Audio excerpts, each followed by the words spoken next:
ഒരു സോങ് ആയിട്ടാണ് വന്നിരിക്കുന്നത്. അവരുടെ ഡെബ്സിയുടെ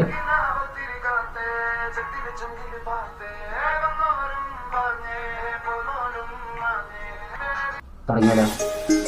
இன்றென்றும் பார்த்தேன், முன்பென்றும் பூத்தேன், கனவில் என்றும் நினைச்சேன், மனசுக்குள்ளே துணைச்சேன், எல்லாரும் பார்த்தேன், என்றென்றும் காத்தேன், ஊருக்குள்ளே தெரிஞ்சேன்.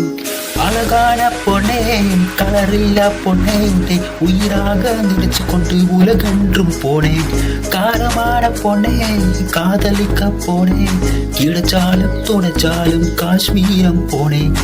ஆசை வந்தாச்சே, கனவில் தோசை திந்தாச்சே, காசு வந்தாச்சே, எனக்கு மீச வந்தாச்சே, எனக்கு லூசு ஆயாச்சே, எனக்கு பாசம் போயாச்சே, அடித்தடி வாங்கி வந்தாச்சே, உணவில் நீர் தந்தாச்சே, சில வாழ்க்கை என்றாலும்